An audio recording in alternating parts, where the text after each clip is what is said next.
Are you tired of setting goals only for them to sit on the counter and collect dust? Me too. That's why we've got Sarah here, and she's going to talk to us a little bit about the grit and grace that it takes to set goals that you can actually achieve. That said, I'm going to give you guys a moment to get to know her. Sarah, tell us a little bit about yourself and why setting goals that you can achieve is important to you, and why it should be important to everybody.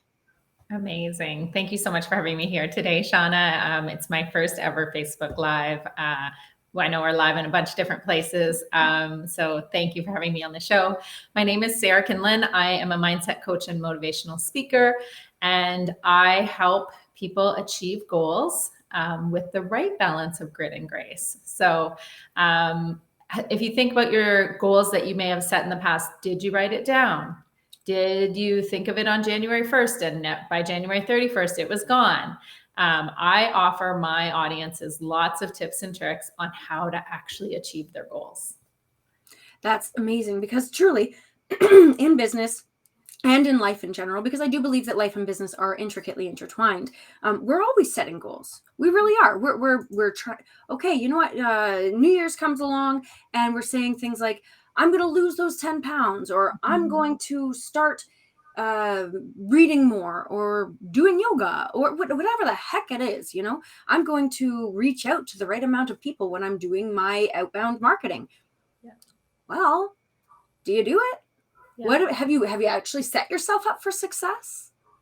These are really, really important kind of ideas to think of that people typically don't. They just kind of throw it out there and say, I'm going to be a better person.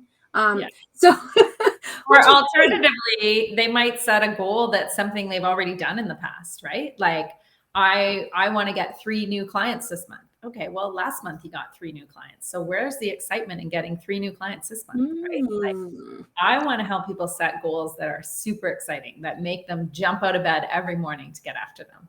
For myself, I set a goal a few years back. I want to be a world-renowned speaker, coach, and educator. And here I am speaking, right? It's, you do things every day towards your goal because it's something that lights you up, something that's exciting. You're blowing me away already. So what are we? We're what, 2.5 minutes in, and I'm thinking we're goal setting, but we're not just goal setting.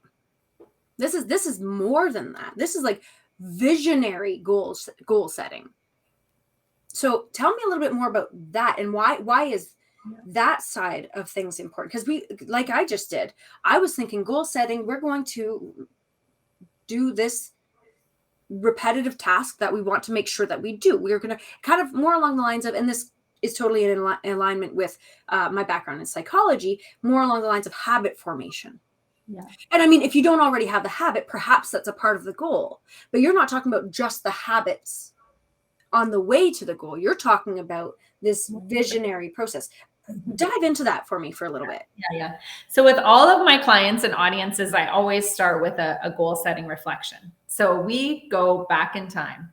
When you were 10 years old, what did you want to be, Shauna? What were your hopes, dreams? What were the things that you really enjoyed doing? What were the things you didn't enjoy doing? And then we look at the other end of your career. What do you want to do when you retire? So you think, people always say, oh, when I retire, I'll spend more time with my grandkids. When I retire, I'm going to golf every day. When I retire, I'm going to do this. When I retire, I'm going to teach leadership classes.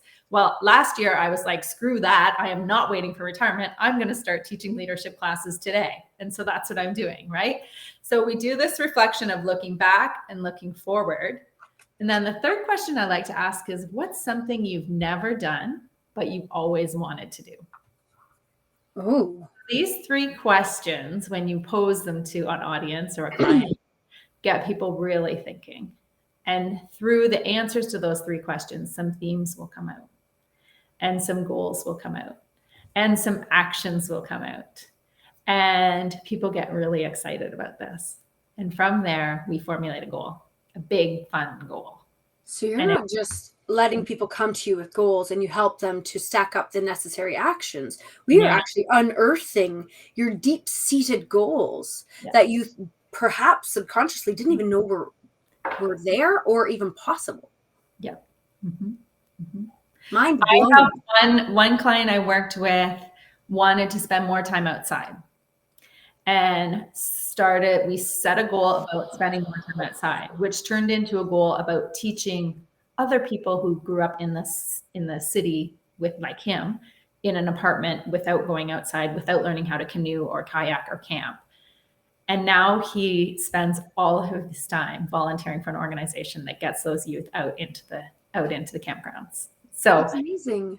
Like, that was deep inside him. That had nothing to do with his work. He still has his 9-to-5 job, whatever. That was his goal. That got him out of bed every day. It lit him up. He led by example by getting himself outside, and then started getting other people to come with him. So where's the connection then? So we're going, because I'm still ruminating on when I was 10 years old. I'm still sitting here in my 10-year-old self going, oh, okay. So my ideas from when I was 10 to, well, actually, you know what? Now that I'm talking, so when I like to be transparent. I'm an open book. So when I was 10, I wanted to be a teacher. I wanted to be a painter. I wanted to really do things with art and creativity. I would even go so far as to say that I was starting to understand what it meant to be an animator. And as you all know, I am none of those things. It didn't. But you are creative. Precisely, I am. And you are an educator. And that's exactly it. So like I did have some of those things. Now in my retirement, I definitely want to be able to, and I'm doing this, because I think I just love this. It's the same kind of idea, but that what gets brought out from within you as you're navigating this world of the freedom of being an entrepreneur, in my humble opinion, or at least the freedom of taking control of your time and honoring your time as much as you honor the bottom dollar that you're making. And I think this is a really important conception for people, is when I retire, I want to be able to go camping with my husband, set up an easel, and just paint a picture of, like the group of 7 did. Right, go up to Algonquin, which is just about 4 hours north of me, and just paint this beautiful sunset with the tilted tree. Like this is gorgeous to me. So I think to myself, okay, what is the connection there? What does that have to do with me setting goals now, in my day-to-day? And I'd like to hear, I've got some ideas on what that would mean, and you don't need to make them specific to me, but I'm just showing that, like, I see the connection between the two, but I'm currently right now not necessarily painting. I'm certainly not painting every day. I wish I were. I do, but I'm doing this, which I'm equally enjoying, right? Yeah. This is a creative outlet for me. So how do we unearth, how do I make this question? How do I take that literal fine arts creativity, quote unquote, goal, and bring it to the forefront while I'm setting goals now, today, as who I am within the environment that I occupy now? Yeah. So, I mean, obviously we've worked together a lot and go a lot deeper on this in a one-to-one setting, but it's like, why aren't you painting more today? What's holding you back from painting more? What are the thoughts that are keeping you from painting more? If that's really what okay. That's really right? And then is it okay then for, and I'm saying this broadly because I can imagine, and I'd like to make this applicable to anyone here who, I really want to read more books. That's a big one that I find in our community. People want to read more books. I've only read like 2 books this year. And it's like, well, your questions are valid for that. I really want to get out walking more. I really want to X, Y, Z. It doesn't matter what your goal is. This is really reflective of that. Well, why aren't you?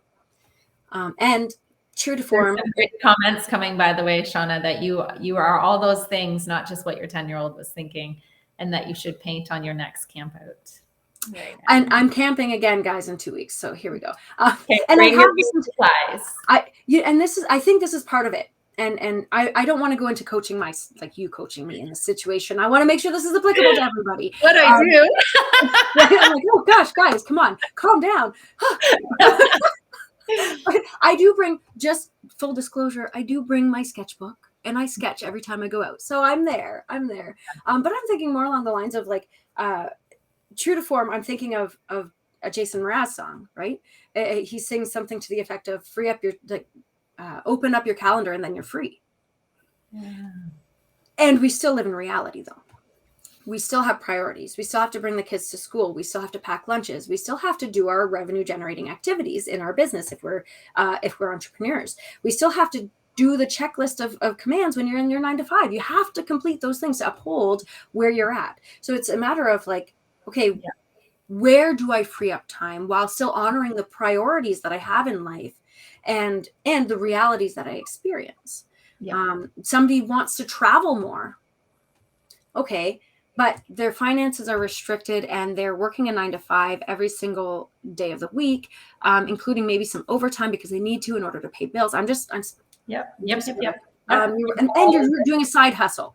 And you're doing, and so you're starting your own business as well. So your time is very occupied. Maybe you're a parent on top of all that. Now you're going, oh my gosh, but Sarah, you're telling me to make these goals to pull time out of my behind. Now what? Yeah, you can bend time if you are motivated by the goal. You can.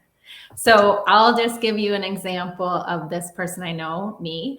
So I wanted to travel more. I love that. How am I going to afford to travel more? I taught a course at Conestoga College last year. Made the money to pay for, I'm going on a 10-day yoga retreat in Tuscany this fall. Paid for thanks to Conestoga College. So I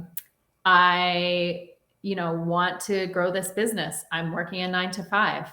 I have eliminated a lot of non-value add activity from my life, and it's easy for me. You wouldn't believe, like last night, I worked on my website for 2 hours, how much I can get done in 2 hours. Like you can run a business in a few hours a week. You really can. And when you're excited and motivated, it's not work. Like there's nothing I'd rather be doing than coaching, speaking, educating people. This is my jam. Like I haven't been this happy all week as I am right now. So thank you. And this is exciting. So a lot of what I do, just as a person, is to play devil's advocate. I love it because it truly pulls out like the best out of people. They start realizing more than the superficial fluff that they spout every day. They're like, yeah. This is what I say. This is what I believe. Okay, but why? Okay, but what about? Okay, and we start really digging in, and then they start. And it's beautiful because that's what starts pulling out those sparks. And you're like, oh, this is the sticky stuff. This is the stuff that matters. It's holding everybody together, and it's beautiful. So I'm so excited that it turned that on for you. I'm really, really excited. Now, you also have a saying that goes along with this, and that is the grit and grace, right? Which I love. It tickles my fancy. It's got alliteration and all that jazz. Yes. So tell me a little bit more about that, because number one, it's important. And number two, because I have, if we get to it, a viewpoint on grace that may or may not be applicable to the situation. So dive into grit and grace. And what does that take? Yes. Okay. So grit is like relentless pursuit of your goal, right? So step one with my customer, we're setting a goal. Step two, we're talking about grit. Grit is all about getting after it. Yes. Now, some people go a little too far on the grit. That's our hustle culture. That's our do more, push. Okay. I don't want to get there with grit, but I do want that relentless pursuit of your goal. I want that gritty growth mindset, which is keeping an open mind, trying new things. So I spend a lot of time talking with my clients and audiences about grit. On the other hand, there's this thing called grace.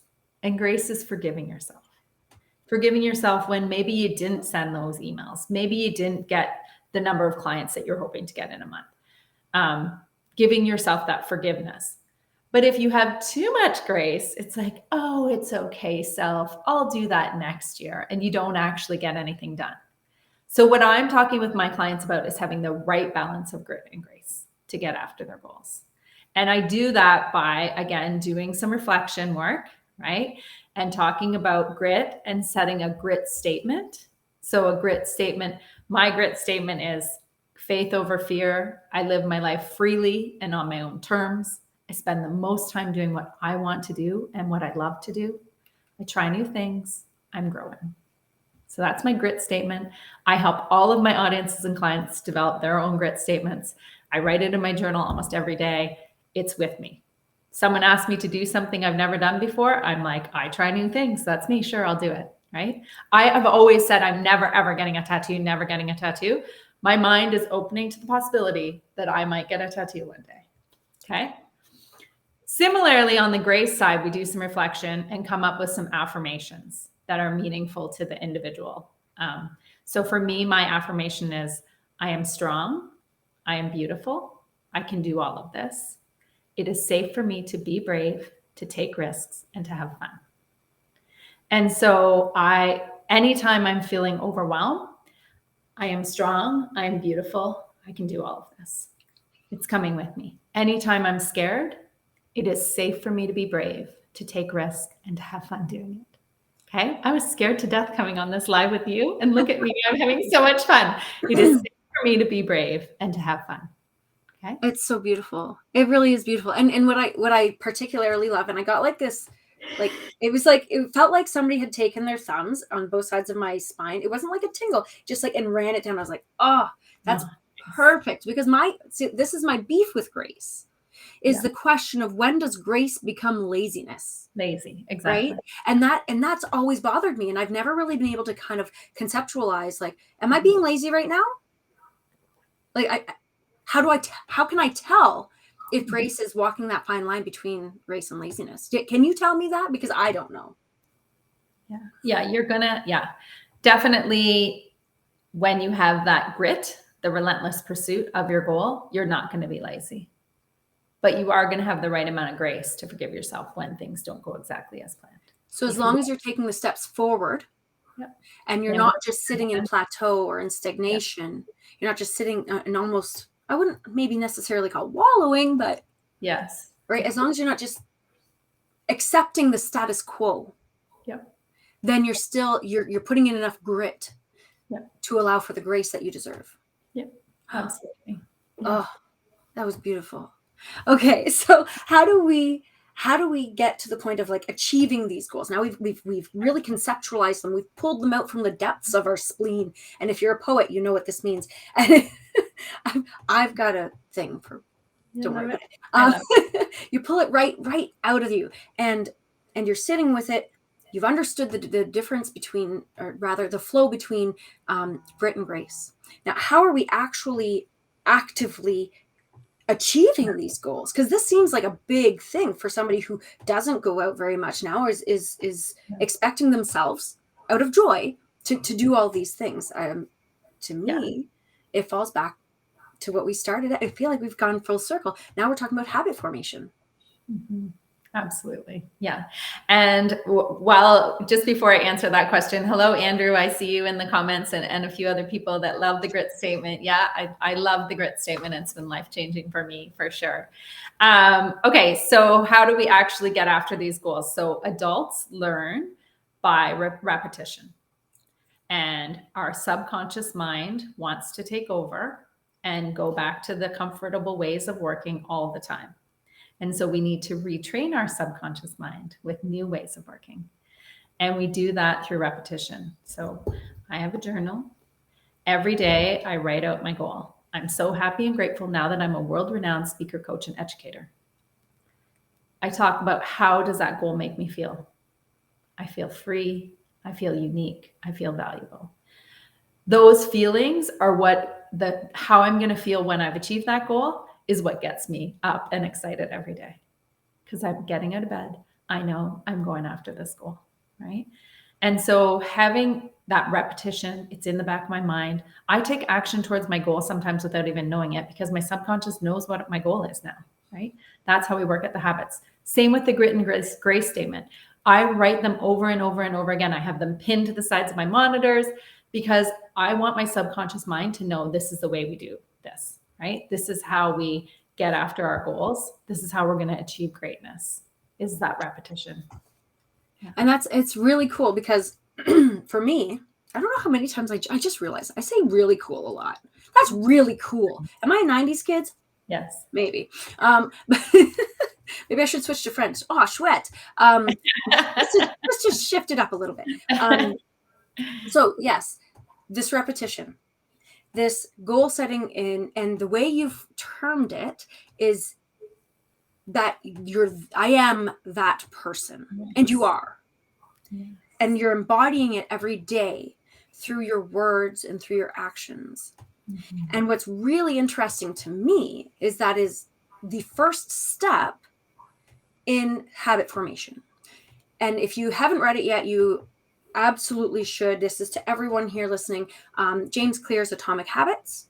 I actually started with BJ Fogg's Tiny Habits. I'm really interested in sensation perception and how we form habits and how we repeat these things, because this is all a part of our day-to-day, and in particular, a part of your marketing, because a lot of that is repetitive, and it's hard to get into when it doesn't excite you as much. So I play with that all the time. But the purposes of this conversation, James Clear starts out by saying your habit isn't about I want to stop smoking, or I want to start posting every day, or none of that is what he talks about. Your habit starts with, I am the kind of person who goes for a walk after I drop off my kids. Yep. Your habit starts with, I am the kind of person who does whatever. That's who I am. It's your sense of being first, not doing, which is a really interesting way to think about it. But that's what I'm hearing from you. Totally. Love that book, by the way. Love it. So fun. It makes to read it. I borrowed it from the library, read it through, loved it to pieces, and went out and bought it for myself. I said, this has to be on my shelf. Yeah. There's no ifs, ands, or buts about it. And what I particularly love about it is transitioning from BJ Fogg's Tiny Habits to James Clear's Atomic Habits. James Clear, first of all, he references BJ Fogg, which is really cool, is that James Clear actually, it's more of a compilation of it's empirical data, right? So like he's compiled a bunch of information from a variety of different places, and then formulated his own methodologies, his own assumptions about things. Whereas BJ Fogg is more grounded research, which is real. It's just an interesting difference. And James Clear, because he references so many different psychologists and therapists and studies, the Geek Squad comes out, and I'm like, I really love this. So exactly, we now know, if you didn't already now, all the things that Sarah's doing as a speaker, as a coach, as an influential person in our community right here, right now, is founded in psychology, is founded in neuroscience, is actually making changes on the molecular level, which is crazy. Like, that's amazing. And it blows my mind. Like, such a beautiful connection, because I am a scientist. I spent, 20 years being a scientist, but I've also been a leader for 20 years. So I love it. I love it. See, this is beautiful. Now, I'm going to give you the chance right now, Sarah, because we're running out of time. Yep. Are there any closing words that you want to say to make sure that people know something that's just eating away at your soul that you need to tell the world? This is your chance. I want to hear it from you. Yeah, I just want to, first of all, thank all of the listeners who are on here today or catching the replay. This has been so much fun. Thank you, Shauna. I really do believe that you are amazing. I believe you have amazingness wrapped up inside you, and that it's just waiting to be let loose. And I would love to work with you, either in one-to-one coaching or in group coaching, or at your next event. I'd love to be a speaker there. So you can go to sarahkinlan.com and find out all you need to know about me. Slide into my DMs on Instagram at Pearl Performance Inc. I'm happy to chat with any of you. And again, Shauna, thank you so much for having me on your show. It has been so much fun. And it's really a big deal for me to take risks and have fun and be brave. So thank you. It has been an absolute joy to have you here, Sarah. And if anybody's not connected, they absolutely should. I feel like somebody just dropped a beautifully wrapped gift in my lap when you sat next to me on the couch that day, and I wouldn't trade it for the world. So for that, I thank you for joining us. And we will see you on the next episode, everybody. Weekly episodes. Woohoo! Huzzah! Everybody dance. We will chat with you soon. See you later.